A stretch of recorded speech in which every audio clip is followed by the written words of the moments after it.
Alright, it took me a while, but I'm finally done reorganizing all of these games. Just gotta put this box right here.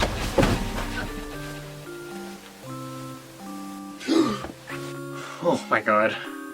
Oh, not again. This has been happening to me all day. I wake up, I start doing something, and then after a minute,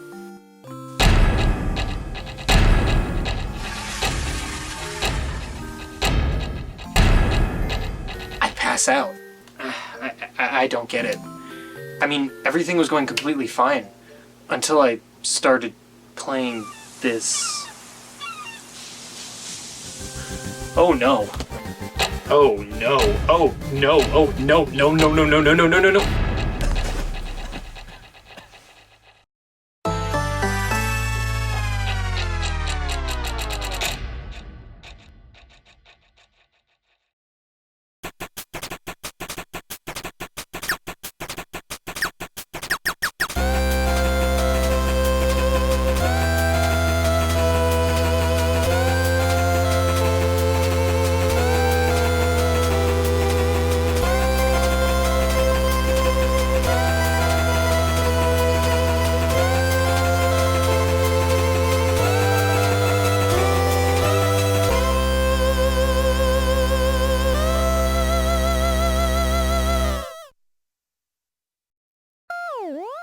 You wake up, say hello to your dog, and leave your home.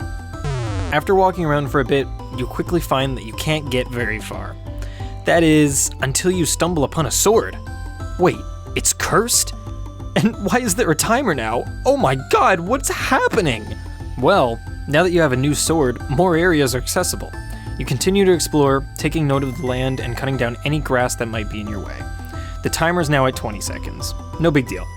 You come across a quest. 10 seconds. What the heck does this countdown mean? 5, 4, 3, 2, 1.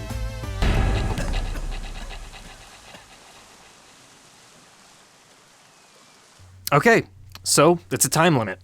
Now that you realize this, you're a bit more prepared. You explore a little bit more, and after a few more attempts, you pretty much know the general layout of this area by now. You go back and complete that first quest, and you're rewarded with your first ever item. And just as you figure out how to use it... Alright, now this is really getting out of hand. But we are making progress. This is the basic gameplay loop of Minit, a game created by developers JW, Kitty, Yukio, and Dom. You explore, learn, fall, and get back up again. And with each minute-long run, you'll gain new knowledge that can be applied to your next attempt. It's an interesting concept for a game, and one that really works in favor of what Minit strives to be. The best comparison I can give is to Zelda 1. Many of the same elements are there: items, dungeons, and puzzles. But the time limit in Minit really helps the game stand out on its own. While this minute-long time constraint might put some people off at first, I found that, because of how the game is designed, it rarely gets tedious. There were a few puzzles that I got stuck on simply because I just didn't have enough time to think them through, but I found that most of the time, the best solution was to just go off and explore another area and come back later, either with a new item in hand or a fresh mind. Now, I'll admit, more likely than not, you'll probably wind up having to use a guide at some point if you're planning on finishing all of the puzzles, since some of the optional ones can get pretty tough. But for the most part, the game does a pretty good job at hinting at what you need to do to continue onwards. Due to how the game is designed, you still feel like you're progressing forwards with each run, and throughout the game, you'll be provided with tools that'll help keep things running smoothly. During your countless runs, you'll come across various roadblocks that can only be passed if you have a certain object. Need to get past these boxes? Once you find the coffee, you can push them. Need to cut down those trees? Well, you can after you find the gardening gloves. Items, as I mentioned earlier, are a key mechanic that really help push you deeper into the gameplay. And as you explore more and more of the land around you, you'll also discover another crucial element called homes. Homes act as the checkpoints of Minit. As soon as you enter one of these buildings, you'll hear a jingle and notice a brief glow of light. This means that the room was just set as your new home. Now, each time you fall, you'll wake up there instead of from the starting area. There are 5 homes in total, and you can set each one as many times as you'd like, allowing you to respawn from various points across the map. There's also a sort of hub area which is unlocked a little later on in the game. In here, you'll find useful stats such as how many items and coins you've collected, how many runs you've played, and your total playtime so far. There are also warp pads, which let you quickly teleport to 2 of the game's homes and the basement of a shoe store for some reason? Okay then. Point is, this room is very useful once you unlock it, and the tools provided make it an essential area when it comes to beating the game. When all of these elements come together, the 60-second time limit that Minit places upon you feels a lot less jarring. You're able to get around the map pretty quickly, and since items and completed missions carry over to your next run, you never really feel like you're losing any progress. The main mode is relatively short, but once you beat the game, you'll unlock New Game Plus. If you 100% the game, you'll unlock a third mode as well. I don't want to give away too much, but these modes add a lot more replayability, and even some speedrunning potential to the game once you're finished with your first playthrough.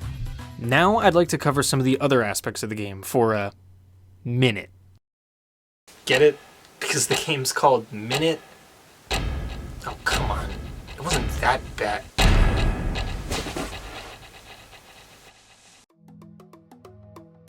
First up are the visuals. Similar to games like Downwell or Gato Roboto, Minit utilizes 8-bit graphics with a limited palette of black and white. It's a trend we've seen before in indie games like these, but that's because it works so well. It's easy on the eyes, and despite the palette limitations, it's still clear what all of the environments, objects, and characters are meant to be. Speaking of the characters, the dialogue in this game is pretty great too. It's lighthearted and funny, and characters will sometimes give out some pretty useful hints too. Their designs are also pretty fun. I mean, just look at this key art. Finally, there's the music. Despite the fact that an average run will only last you about 60 seconds at most, composer Yukio Kallio still puts such great thought and care into each and every song that make up this game's OST. It's a great soundtrack, and the songs perfectly capture the lighthearted and adventurous feel that the game goes for. With all that being said, I really enjoyed my time with Minit. 291 runs, and about 2.5 hours later, I was able to 100% the base game. With the 2 extra modes you'll unlock as well, and depending on how good you are at speedrunning, you'll be getting a couple hours out of this game at least. If you ask me, for only $10, I definitely think that's getting more than your money's worth. When all of the elements come together, Minit makes for a really great pick-up-and-play game for when you only have a minute to spare. I know what you're thinking, but I had to try at least one more time. I mean, come on, these jokes aren't that bad.